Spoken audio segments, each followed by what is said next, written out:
kindly have contact.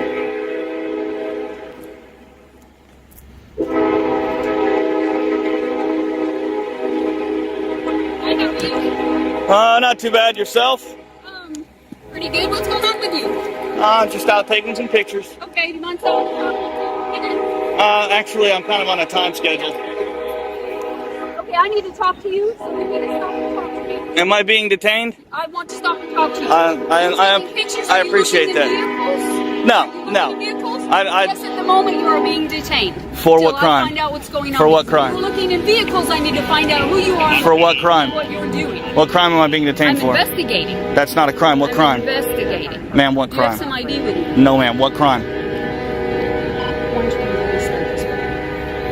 What crime am I being suspected of? Right now, I don't know. Exactly. So there's But no if reason you're to looking in detain. vehicles and you're taking pictures and you're inside taking pictures of All legal activities, ma'am. what's that? They're all legal activities. Can I ask why? Let me talk to you for a minute. What's your first name? Tell me that. I'd rather not give that up. That's fine too. You're making everybody in there very uncomfortable. Well, and you're going in there taking pictures of them. I wouldn't. Alright guys, welcome back to the channel, the place where you actually learn your rights. Today's video shows a man lawfully exercising his First Amendment right to record in public at a post office. What follows is a textbook example of how quickly officers can escalate a lawful activity into an unlawful detention. Watch carefully, because every move here exposes how ignorance of the law turns into abuse of authority. I didn't go in there to take pictures of them. I went in there just to get pictures of the inside of the post office, and I grabbed a passport application while I was in there. Okay, why are you taking pictures of the inside of the post office? It's part of what I'm working on. Okay, can you know, is that I'm working on it. Yeah, right now it is. I'm working on a story on the post office. It'll be online, and I'm hoping in about a week, whoever picks it up. You can just Google Claremore Post Office, and it'll come up. That's fair, but you're making everybody really uncomfortable, and now you're not wanting to talk to me. They're telling me you're looking in cars, so I'm going to find out what's going on. I have a reason to find out. They're going to tell you that so they can get you out here. That's great. I've never been looking in any cars. Good, then you can be on your way and do what you're doing. But I have a job to do. I understand that. It's not to give you a hard time. But I also have a job to do, and I have things to do. I don't have time to waste around here. I'm on my last pass, and then I'm out. I've already explained to them what I'm doing. Okay. You explained to who? 3 different people. Okay, who are the 3 people? I don't know who they are. I didn't have one name. One lady said her name was Trish. Central. Who's your RPM?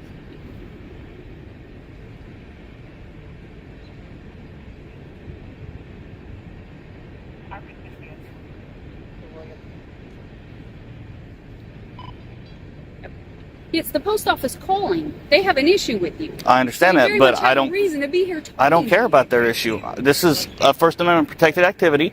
If they're uneasy, I'm sorry. I told them what I was doing.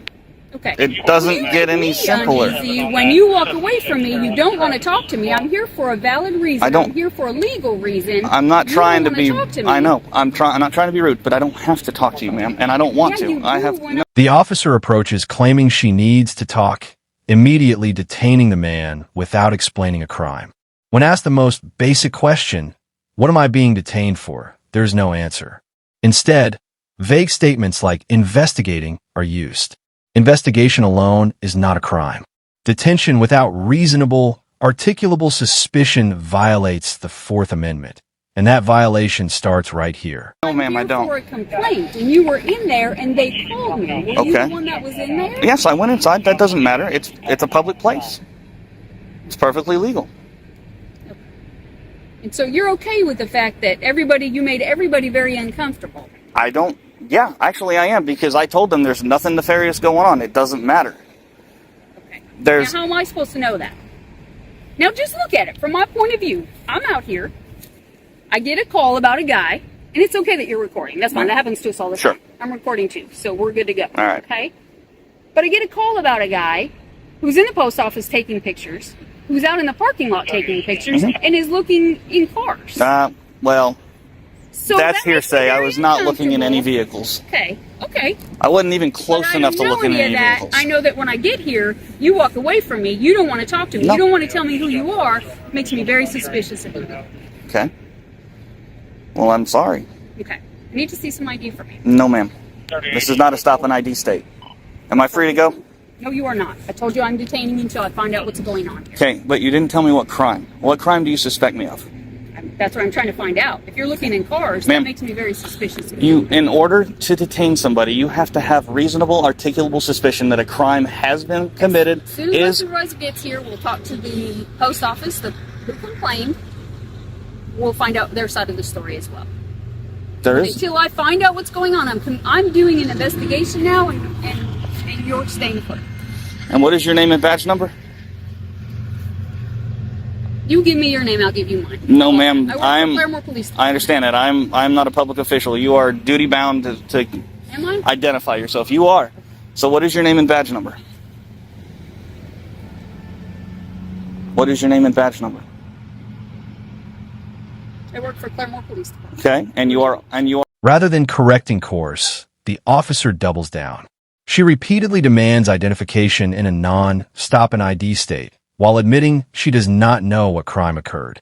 Discomfort for bystanders is treated as justification for detention. But feelings are not laws. Recording inside a public post office lobby is legal, protected, and clearly established by federal policy and court precedent. Our officer who?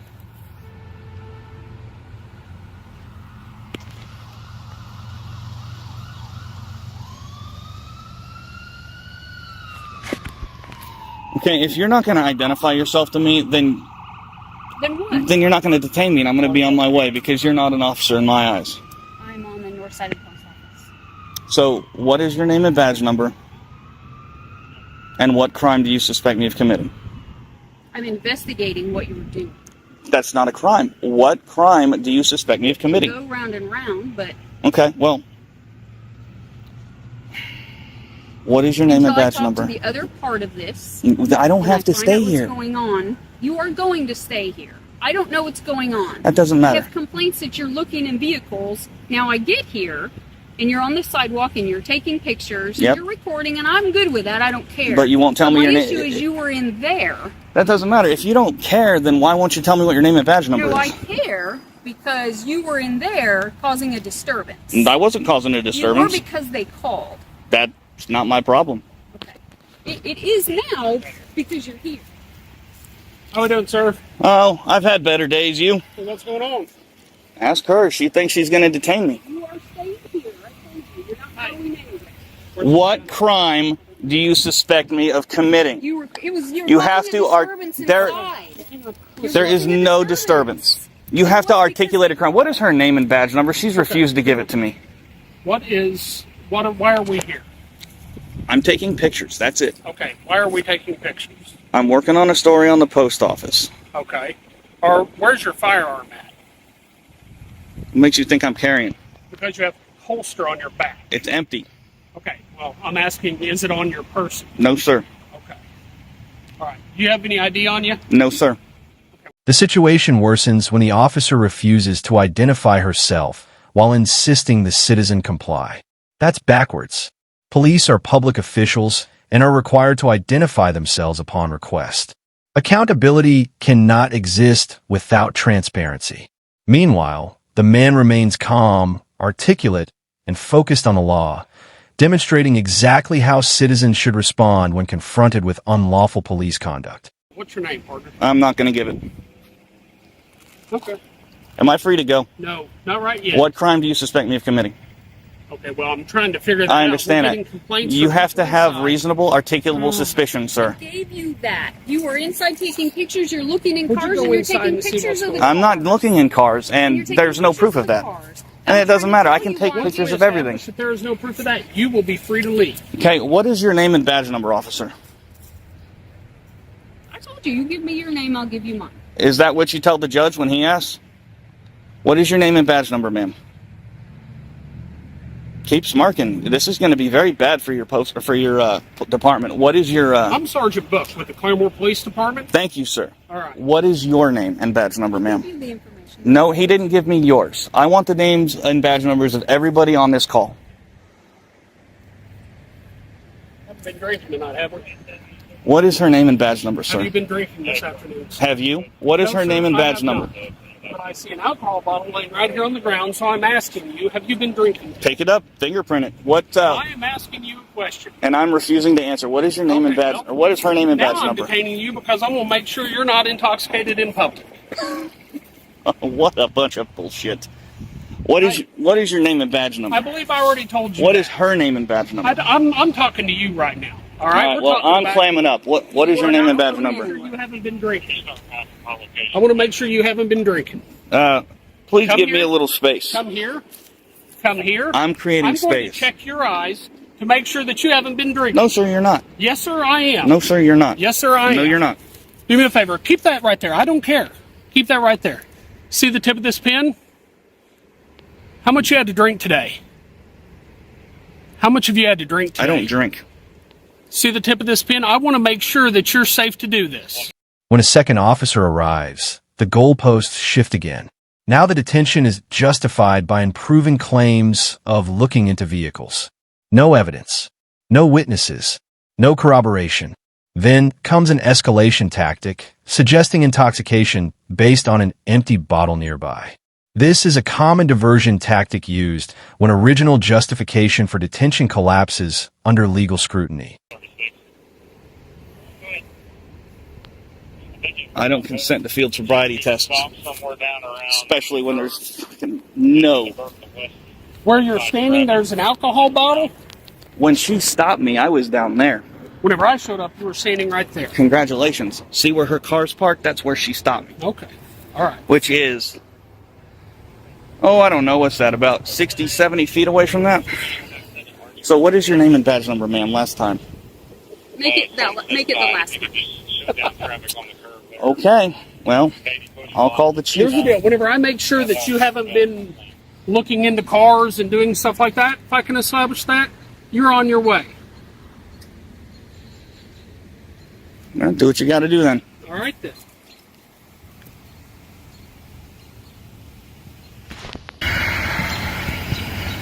Do me a favor, sir. Don't put your hands in your pockets, okay? Your hands are in yours. Listen to me, all right? You've got a holster on. I don't know if you have a gun or not. If you keep your hands out of your pockets, everything is fine. Hey, I've told you I'm not armed. Well, okay, here's the deal. You're not really acting rationally at the moment. All right? Standing up for my rights is not being rational. Not cause you any problems. Somebody called us. I understand that. And she won't even identify herself. How professional is that? Okay, well, you haven't really given us. It's cold. Given us. Keep your hands out of your pocket. Do me a favor. Just keep your hands out of your pockets. That's all I ask. All right. You understand why we're here. We got a call. We're not just here because we feel like it. Somebody called us. You made them uncomfortable inside. You're going in taking pictures. If you want to take pictures of the facility, I don't have a problem with that. But whenever you're taking pictures of citizens, it makes them uneasy. Well, So that's their problem, not mine. Okay. And when you get a call for... You get here for a second? When you get a call for service on somebody taking pictures, you should say, that's a First Amendment protected activity. The officers attempt to control the encounter through commands unrelated to any crime. Hands out of pockets, eye checks, and implied sobriety testing. The citizen clearly refuses consent. Without probable cause, these actions are unlawful. At this point, the stop exists only because the individual refuses to surrender his rights for convenience or intimidation. The post office is full. They have a problem with what you were doing that makes it a disturbance. It's perfectly legal what I'm doing. They've already come out and said that it's legal.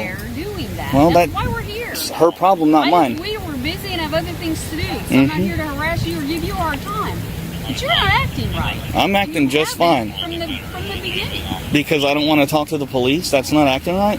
Oh, you walk away from the police. Right, because I don't want to talk to you because you drum up stupid shit like, have you been drinking because there's an empty bottle on the ground? Come on. Am I free to go? Are they done now? Not yet. What is your name and badge number, sir? You have the sergeant's. Sherman 144. Thank you, sir. Well, that's 2 out of 3 that have been professional. Thank you. So you said you're doing a story on the post office? Yes, sir. What kind of story are you doing on the post office? You can see it online in a few days. You tell me what it's about, or like... Well, now it's going to be about the First Amendment in the post office because they're obviously not trained.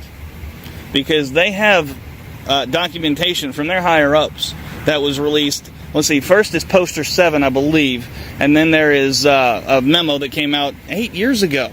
So I think they've had enough time. As far as what, I guess, what memo? I mean, Public, right, I understand. It's public photography. Basically, the Department of Homeland Security in 2010 came out with a letter. Yeah. Came out with a memo that said it was perfectly legal to record any federal installation, any federal property. That's it. I mean, that's it. I haven't bothered anybody. I went inside, I got a passport application, said thank you, and see you later.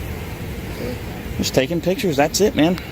Has anyone said that recording was a crime here? Eventually, a supervisor arrives and the tone changes. Federal policy is acknowledged. Recording is confirmed legal. The original complaint is exposed as baseless. No arrest, no citation, no crime. What remains is a clear record of constitutional violations that only ended because the citizen knew the law and kept the camera rolling. Yeah, the lady who came out and talked to me said that you can't record federal property, but she's misinformed. Yes, okay. Yeah, she's misinformed.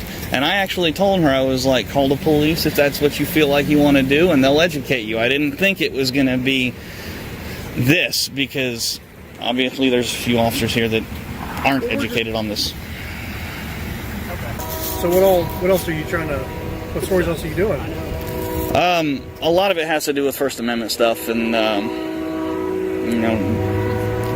government accountability. So you've been to the jail, courthouse, yep, police station down here. Yes, sir. Where else are you gonna go? Actually, I'm done after this. Done after this? Yeah. Have a good day. All right.